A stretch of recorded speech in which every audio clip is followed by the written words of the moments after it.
बंधुओं, हमारे जीवन में, हमारे सदग्रंथों में, हमारे संतों ने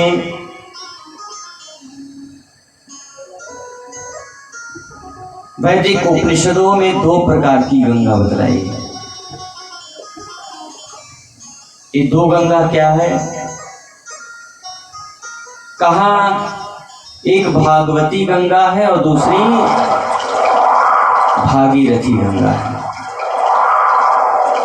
भागीरथी गंगा हरिद्वार में, प्रयाग में, यत्र तत्र सर्वत्र आपको देखने को मिल जाएंगी। उसमें स्नान करने के लिए, उसमें गोता लगाने के लिए आपको वहां जाना पड़ेगा। भागीरथी गंगा में अगर आप सोच रहे हैं स्नान करने के लिए, क्योंकि वो भी त्रिताप निवारणी है, वो भगवान के चरणों से निकली हुई गंगा है, और उसमें स्नान करने के लिए आपको वहां तक जाना पड़ेगा। और ये जो भागवती गंगा है वो भगवान के श्री चरणों से निकली है, और ये भगवान के श्री मुख से निकली है। भागवती गंगा भगवान के श्री मुख से निकली हुई गंगा है। उस गंगा तक जाने के लिए आपको विधिवत जो है व्यवस्था करनी पड़ेगी। और भागवती गंगा आपको जाना नहीं पड़ेगा, अपितु यत्र तत्र सर्वत्र आपको कहीं ना कहीं जो है किसी न किसी माध्यम से घर में बैठ करके ही, टीवी के माध्यम से, बेड पर बैठकर आराम से चाय की चुस्की से के साथ लेते हुए आपको भागवती गंगा सुलभ एवं प्राप्त हो जाएगी। बंधुओं, भागीरथी गंगा जो है उसमें स्नान करने पर आपको जान माल का खतरा भी हो सकता है, क्योंकि वहां बहरी लगा होता है, इसके आगे जाना मना है।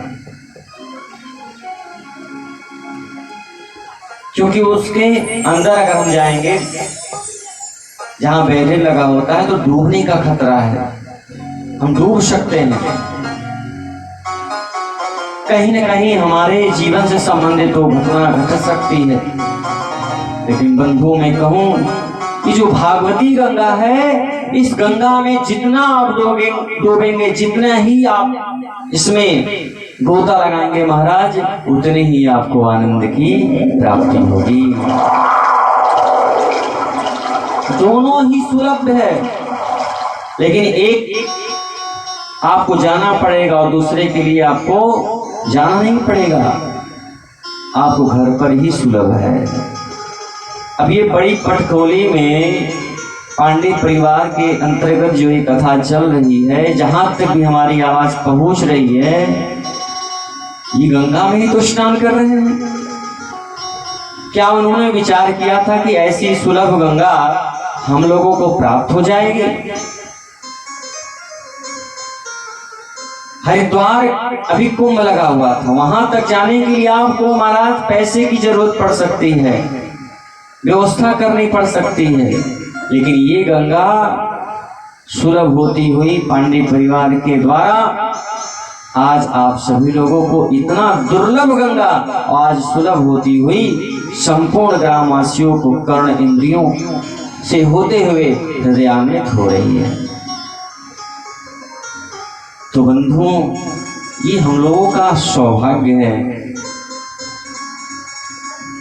जो गंगा श्री सुखदेव भगवान ने राजा परीक्षित को स्मरण करवाया, सुनाया वो कथा। आप आगे कथा सुनेंगे। आज परीक्षित का जन्मोत्सव भी तो है। श्री सूत जी कहते हैं कि परीक्षित की जन्म कथा से ही तो कृष्ण कथा का उदय होता है,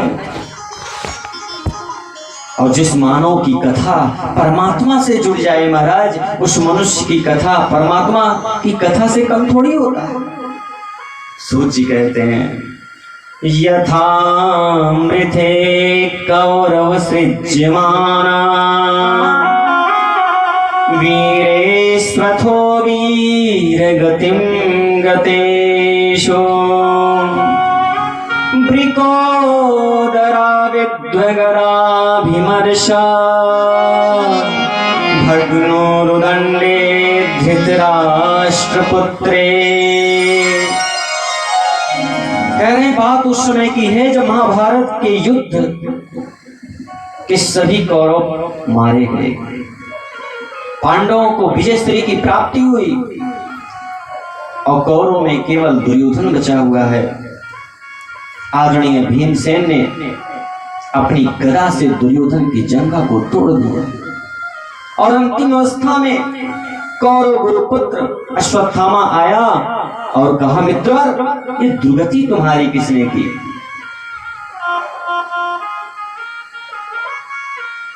तुम्हारी असहाय पीड़ा का बदला मैं जरूर लूंगा। बताओ ना एक बार तुम। दुर्योधन कहता, मित्र मेरी दुर्गति सिर्फ पांडव ही कर सकते हैं। अगर तुम मेरे लिए कुछ कर सकते हो ना तो जाओ पांडवों का सर ला करके मुझे दे दो, मुझे सब कुछ मिल जाएगा। ये सुनकर के चल पड़ा अश्वत्थामा, क्योंकि अश्वत्थामा दुर्योधन का परम मित्र था। पांडवों को मारने के उद्देश्य से चल पड़ा। पर बंधुओं याद रखना, जाको राखे साइया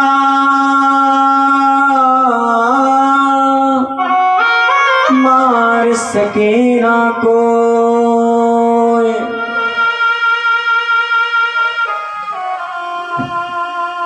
रक्षक जिनका जगदीश्वर हो, कन्हैया जिनका रक्षक हो महाराज, उसका कोई बाल बांका कर सकता है क्या?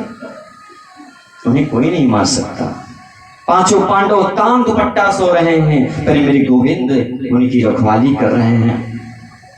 अर्जुन की नींद खुली तो देखा वसुदेव आप सोए नहीं। कृष्ण ने कहा, अर्जुन जब कोई भक्त मुझे सब कुछ समर्पित करके मेरे चरणों का आश्रय ले लेता है तो फिर मैं उसकी सारी जिम्मेदारी का वहन करता हूं। तदात्मानं सृजाम्यहम्। इसलिए आज विजय की रात्रि है, आओ सभी लोग विजयश्री का उत्सव मनाएं। पांचों पांडवों को लेकर के भगवान श्री कृष्ण बाहर निकल गए और पांडवों की सोनी सैया पर महाराज पांडवों के पांचों पुत्र जो एकदम पांडव मालूम पड़ते थे आकर के वहां सो गए, एकदम पांडव जैसे सोए हुए द्रौपदी के पुत्रों को अश्वत्थामा ने मार डाला और सर ला करके दुर्योधन को दिखा दिया। और जैसे ही प्रकाश में उन 5 सिरों को देखा महाराज विस्मित हो गया, अपनी छाती को पीटते हुए बोला, अरे अश्वत्थामा ये तूने क्या कर दिया? अरे पांडवों का सिर ना लाकर उनके पुत्रों को ही मार डाला। अरे इन्हें मारकर तो तूने हमें पानी देने वाला भी नहीं छोड़ा। अरे इनसे मेरा क्या वैर था? दुर्योधन का भी प्राणांत हो गया सोच करके। अश्वत्थामा बहुत घबराया, पांडव यदि जीवित हैं तो मुझे छोड़ेंगे नहीं। इधर द्रौपदी चित्कार हो उठी, द्रौपदी बार बार रुदन कर रही है। अर्जुन ने जब द्रौपदी के करुण क्रंदन को सुना तो हाथ में धनुष बाण लेकर के संकल्प कर लिया, तुम्हारे पुत्रों को मारने वाले को मैं आकाश पाताल कहीं भी होगा उसको मैं नहीं छोड़ूंगा। अश्वत्थामा ने जैसे ही देखा अर्जुन ने हमें मार डालेगा तो उसने ब्रह्मास्त्र चला दिया महाराज, और ब्रह्मास्त्र को आते देख अर्जुन कृष्ण के चरणों में गिर पड़े। कृष्ण कृष्ण महाबाहो भक्तानां भयंकरा त्वमेको दह्यमानानां अपवर्गो संस्थिता। हे महाभाव मेरे कृष्ण मुझे बचाओ, ये ब्रह्मास्त्र मुझे जलाकर भस्म कर देगा। भगवान कहते हैं अर्जुन अरे विष की औषधि विष ही होता है, इसको शांत अगर करना है तो तुम भी ब्रह्मास्त्र चला दो, इसको ब्रह्मास्त्र से ही शांत किया जा सकता है। अर्जुन ने अश्वत्थामा को पकड़ करके महाराज लाखों नर नारी के बीच में द्रौपदी के हवाले कर दिया। इसने सोते हुए पुत्रों को मारा है। बोलो कौन सा दंड दूं इसको? इसको आग में जला दूं, पाताल में छुपा दूं, इसको गाड़ दूं? बताओ द्रौपदी बताओ। आज मैं इसको वो सजा दूंगा, इसकी रूह कांप जाएगी, शरीर के टुकड़े टुकड़े कर दूंगा, तुम बताओ क्या करूं? लेकिन द्रौपदी भगवान कृष्ण की सखा थी। और बंधु, जिसका संबंध भगवान से होता है वो कभी दुष्कार नहीं कर सकता है, कभी सोच नहीं सकता। द्रौपदी बोल पड़ी, मंचता मंचता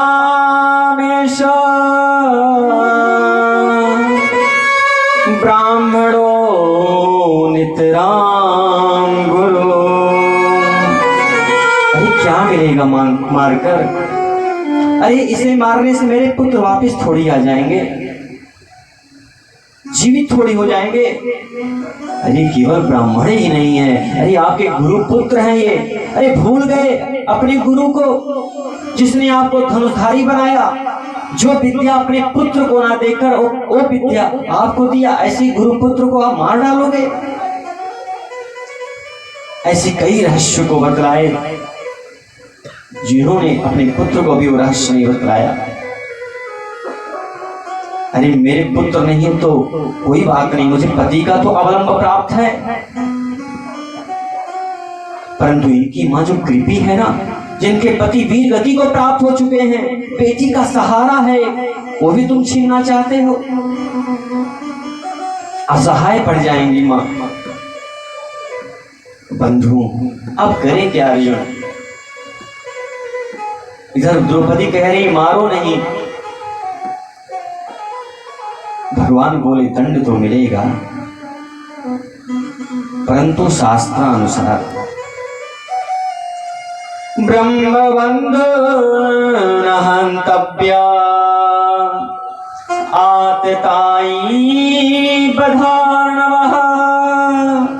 अरे शास्त्र कहता है कि ब्राह्मण चाहे जैसा हो महाराज, उसे कभी मारना नहीं चाहिए, पर बालकों के हत्यारे को कभी छोड़ना भी नहीं चाहिए।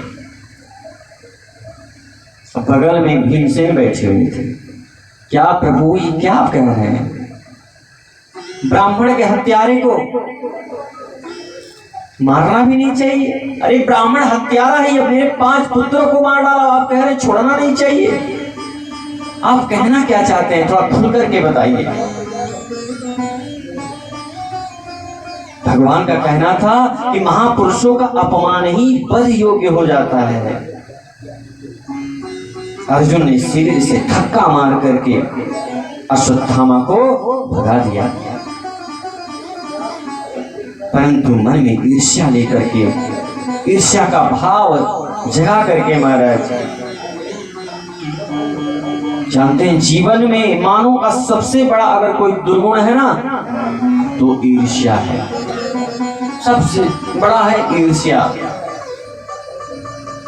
एक कलयुगी जो है भगवान को प्रसन्न कर लिया, ब्रह्मा जी को खूब तपस्या करके, और भगवान जब प्रसन्न हुए ब्रह्मा जी, तो ब्रह्मा जी ने कहा बताओ तुम्हें क्या चाहिए? तो उस कलयुगी पुरुष ने कहा ब्रह्मा जी मुझे अमर बना दो। तो ब्रह्मा जी बोले ऐसा है बाबू, ये अमर बनाने वाला काम मैंने बंद कर दिया है, और कुछ मांगो। तमाम प्रकार के मांगा, लेकिन जो है ब्रह्मा जी ने नहीं दिया, और अंत में कहा कि ऐसा है तुम्हारी प्रसन्नता, तुम्हारी जब तप जो तुमने तप किया है उस तप से मैं बड़ा प्रसन्न हूं, और इसलिए मैं तुम्हें 2 वरदान देता हूं। ये कि तुम जो है जो भी कुछ मांगोगे तुम्हारे पड़ोसी को वो दूना हो जाएगा।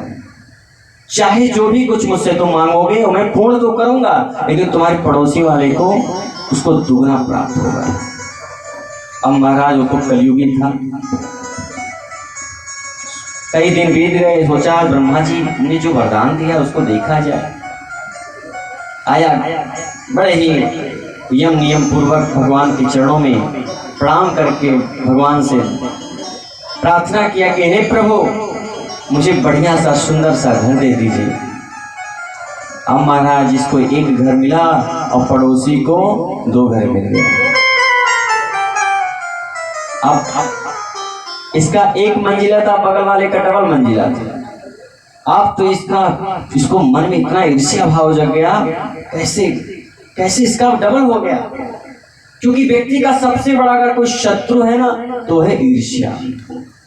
फिर भगवान से प्रार्थना किया कि हे प्रभु, मेरे घर के सामने 2 गाड़ियां आ जाएं। इसके 2 गाड़ियां, एक बगल वाले के 4 गाड़ियां आ गई। लेकिन मन में ईर्ष्या का भाव जगता जा रहा है। फिर सोचा, हे भगवान, मुझे 2 पत्नी की प्राप्ति हो, बगल वाले को 4 पत्नी की प्राप्ति हो गई। अब और ईर्ष्या हो गया, कैसे इसका सत्यानाश हो जाए। फिर भगवान से प्रार्थना किया कि हे प्रभु, मेरा 1 आंख फूट जाए। अब तो महाराज बगल वाले का डबल आंख फूट गया। फिर भगवान से प्रार्थना की, हे प्रभु, मेरे घर के सामने 1 कुआं हो जाए। और डबल वाले जो बगल में थे पड़ोसी साहब, उनके यहाँ डबल कुआं हो गया, सब उसमें गिर करके मर गए। लेकिन ये अपना 1 आंख फोड़कर भी बहुत ही आनंद पूर्वक जीवन व्यतीत कर रहा था। तो बंधुओं, कहने का आशय है कि ईर्ष्या घृणित संतुष्ट क्रोधो नित्य संकिता। अरे ईर्ष्या जो जब व्यक्ति के मन में भाव आ जाता है तो किसी को छोड़ता नहीं। और अश्वत्थामा के मन में भी ईर्ष्या का भाव जग गया। जब काहू कहते खई विपत्ति, जब काहू कहते खई विपत्ति, सुखी भय मानहु जग नृपति, सुखी भय मानहु जग नृपति। जब काहू कह सुनहि बड़ा